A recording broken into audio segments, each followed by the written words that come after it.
बोलिए श्री सदगुरुदेव की जय। सदगुरु श्री कबीर साहब जी कहते हैं कि संसार में अटकन, भटकन और लटकन, इनमें लोग भूले हुए, इनसे पार नहीं होना चाहते और समझाने पर सत्यनारायण निर्णय की बात को मानते नहीं। साहब ने कहा समझाए समझे नहीं। मैंने संसार के लोगों को बहुत समझाया लेकिन समझे नहीं, पर हाथ आप बिकाए लेकिन दूसरे के हाथों बिक गए। धोखे में बिके, विषय वासनाओं में बिके, भरमभूल कल्पना में बिके, पर हाथ आप बिकाए। मैं खींचत हूं आपको चला सो यमपुर जाए। मैं अपनी तरफ को खींचता हूं। मैं कहता हूं भैया अपने आप को जानो, आप सत्य हो, आपके ऊपर और दूसरा कोई नहीं। तो लोग मानने के लिए तैयार नहीं, लड़ने के लिए बहुत जल्दी तैयार हो जाते हैं। लड़ने में तो कोई भी वो विचार नहीं करते, तुरंत तैयार होते हैं लड़ने के लिए, मानने के लिए कोई तैयार नहीं होता है। तो समझाए समझे नहीं, पर हाथ आप बिकाए। मैं खींचत हूं आपको चला सो यमपुर जाए।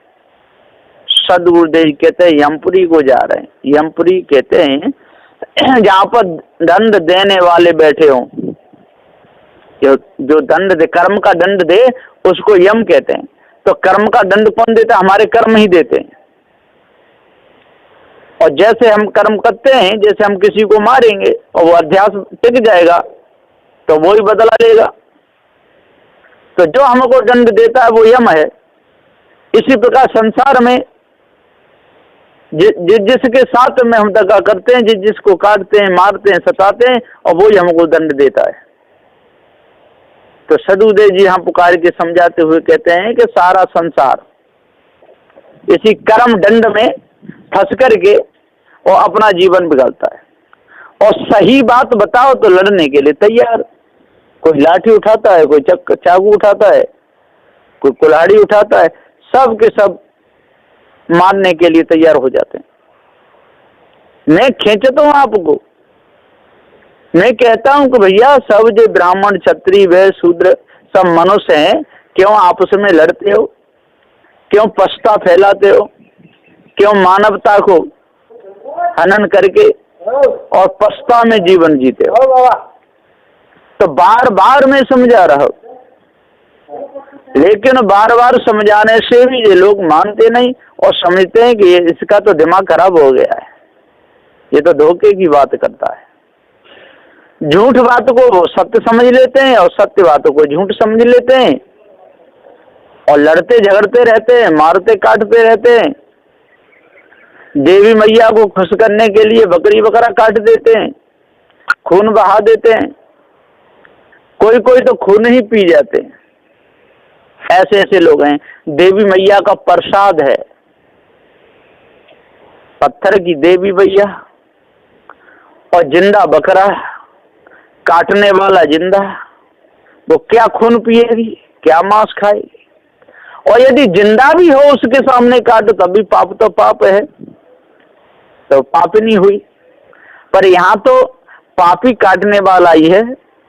देवी मैया तो है ही नहीं, पत्थर है, उसमें कोई प्राण भी नहीं है, इसलिए वो बलि को कोई स्वीकार भी नहीं कर सकती है।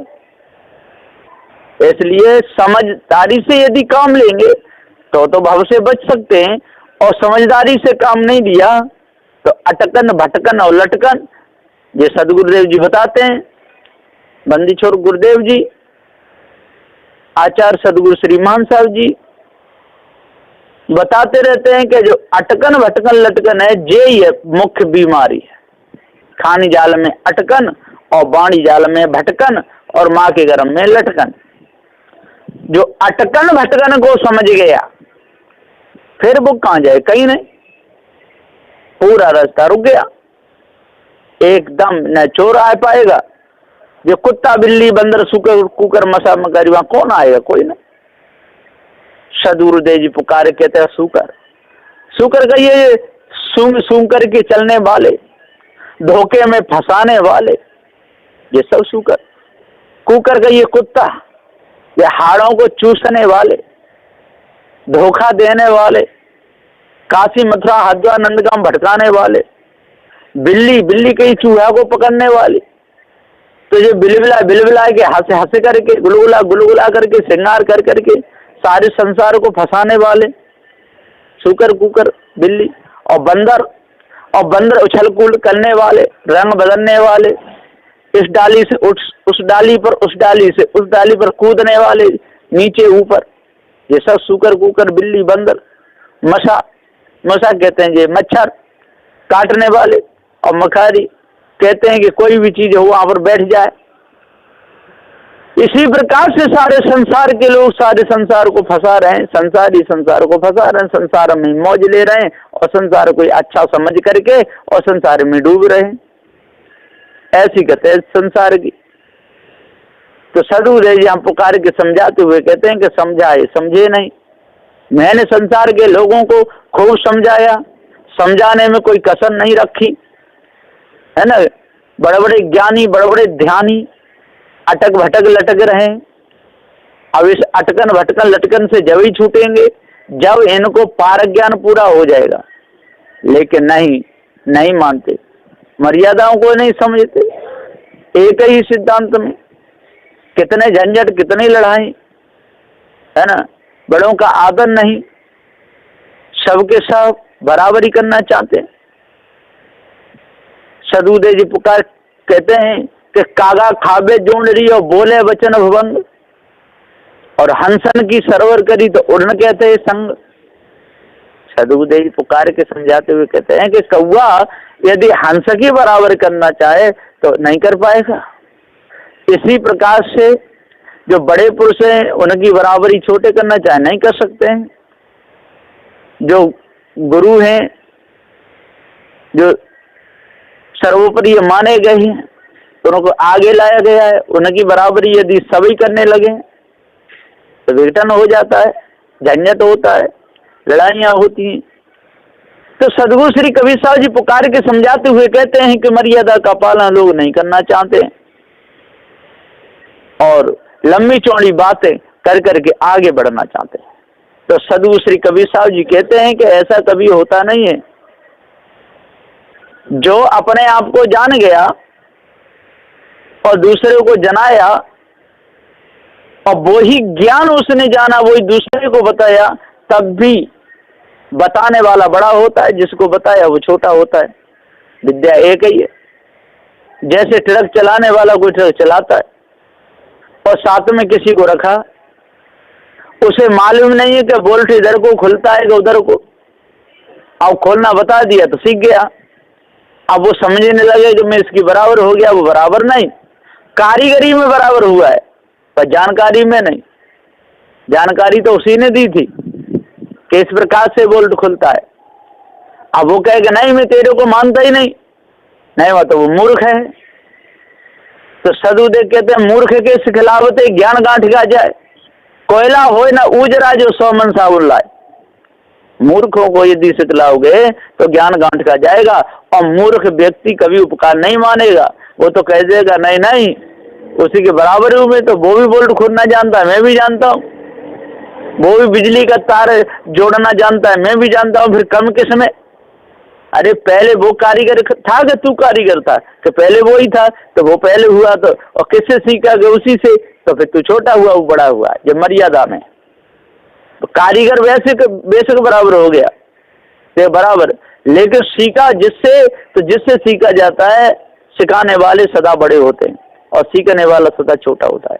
इसी प्रकार से जो मर्यादा हम बड़े होते हैं वो बड़े ही माने जाते हैं और जो छोटे होते हैं वो छोटे माने जाते हैं।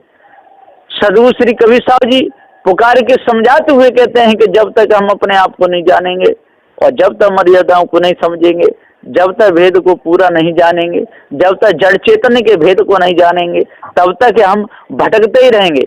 सब भटक भटक मर जाएं, पता नहीं पाते, सदगुरु की कृपा से अजर अमर हो जाते।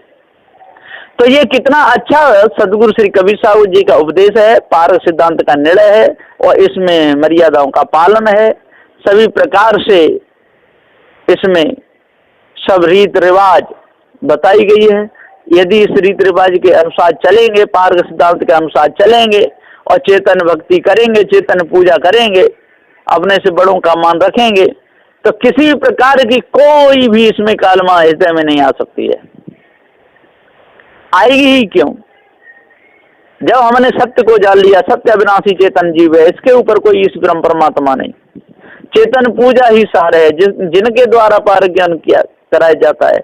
और जो मर्यादा में भी बड़े हैं उसका जो पालन करते हैं, बस फिर वहां पर कोई लड़ाई झगड़ा झंझट कहना सुनना होगा ही नहीं। और संत मर्यादा में सब संत हैं, जोगी जंगम सेवड़ा दरवेश ब्राह्मण सन्यासी, ये तो सारी मानता बेकार की। जो इनसे निकल करके जो त्यागी हो जाते हैं, जो त्याग वैराग में जो आगे हैं, वो संत हैं।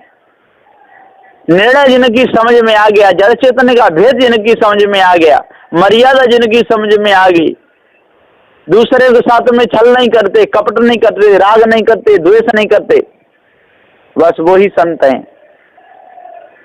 और जो दूसरे के साथ में छल करते हैं, राग करते हैं, द्वेष करते हैं, है ना, अपमान करते हैं, समझ लो वो कभी संत नहीं हो सकते। तो सदगुरुदेव जी हम पुकार के समझाते हुए कहते हैं कि आज कितना सुंदर समय है, ऐसे सुंदर समय को यदि पशुओं की भांति यदि गंवा दिया तो फिर मनुष्य जन्म किस काम का। मनुष्य जन्म में तो मानवता धारण करनी चाहिए, विवेक विचार से काम लेना चाहिए, मर्यादाओं का पालन करना चाहिए, अपने से बड़ों का आदर करना चाहिए, जहाँ पर बैठे वहाँ पर जा करके भावबंदी करनी चाहिए, पास में जाना चाहिए, बैठना चाहिए। और जो मर्यादा ही भूल जाए, बड़े पुरुषों के पास जाना ही भूल जाए, बंदी करना ही भूल जाए, बराबरी करने लगे तो नहीं काम चलेगा। अरे बारी देखो भौतिक विद्याओं में, जैसे पुलिस वाले होते हैं या मुख्यमंत्री होते हैं, प्रधानमंत्री होते हैं, वहाँ भी मर्यादा है। प्रधानमंत्री के सामने जो छोटे हैं वो नीचे बैठते हैं, ठीक है, राष्ट्रपति के सामने छोटे हैं वो नीचे बैठते हैं। इसी प्रकार से थाने में भी थानेदार है तो वो ऊपर बैठता है, तो और सिपाही नीचे बैठते हैं। थानेदार यदि कुर्सी बैठे तो आते ही वो सब खड़े हो जाते हैं। जब बाहर ऐसी मर्यादाएं पक्की हैं तो साधु समाज में कितनी होनी चाहिए। साधु समाज में तो विशेष ध्यान रखना चाहिए, क्योंकि ये कल्याण की भूमिका है। और सदु श्री कबीर साहब ने पारक ज्ञान कराया है, तो ये अपमान सदु श्री कबीर साहब जी का है। जब कबीर साहब जी पारकी संत हुए और पारक सिद्धांत में सदगुरु श्री कबीर साहब का जो सदग्रंथ बीजक है पारक सिद्धांत का, उसका टीका किया सदगुरु श्री पूरन साहब जी ने। टीका किया तो पारक सिद्धांत के आदि गुरु कबीर साहब जी और जो प्रथमाचार्य सदगुरु श्री पूरन साहब जी। अब वहां से मर्यादा चली गई। अब उस मर्यादा का यदि कोई उल्लंघन करेगा तो वो किनका अपमान है? सदगुरु श्री कबीर साहब जी का वो पक्का विरोधी है। जो यदि अपने से बड़ों का अनादर करता है और पारक सिद्धांत के विरुद्ध चलता है और कहता है कि मैं कबीर पंथी हूं, कबीर पंथी नहीं, उसको कर्म का दंड भोगना पड़ेगा, बचेगा नहीं। वो कट्टर विरोधी कबीर साहब जी का है। और जो सिद्धांत के जो अनुसार चलता है, जो मर्यादा के जो अनुसार चलता है और मर्यादा को जो महत्व देता है, वो पारखी है। इसलिए अपने आप को जानना चाहिए और भ्रम भूल कल्पना को तजना चाहिए। और कहीं भी जाओ किसी प्रकार से मर्यादाओं का उल्लंघन ना हो, भ्रम भूल कल्पना से दूर रहो, विषय वासना से दूर रहो, मोह ममता आसक्ति से दूर रहो और मर्यादाओं का पालन करो। इसमें कोई ही विघटन नहीं, तो समाज में भी एकता होती है, बराबरी में भी सब आ जाते हैं। हाँ, बैठने उठने में जिनकी जैसी मर्यादा उस प्रकार से ही बैठे जाते हैं। बाप की मर्यादा अलग होती है, बाबा की मर्यादा अलग होती है, दादी की अलग होती है, माँ की अलग होती है, बहन की अलग होती है, बेटी की अलग होती है, नातनी की अलग होती है। और जो सबके एक ही समान तोलता है तो समझ लो कि उसके बराबर तो फिर अब उसका तो समझ लो दिमाग का दीवार यही निकल गया। इसलिए अपने आप को जानो और भ्रम भूल कल्पना को त्याग दो और मर्यादाओं का पालन करो। यदि आप सच्चे पारकी हैं, सच्चे कबीरपंथी हैं, तो किसी प्रकार का राग द्वेष हृदय में होना ही नहीं चाहिए। इसलिए अपने आप को जान करके, भ्रम को तज करके और मर्यादाओं का पालन करते हुए, हृदय की कालमा को दूर करते हुए, विचार से काम लेते हुए जीवन पथ पे आगे बढ़ना चाहिए। बोलिए श्री सद्गुरुदेव की जय।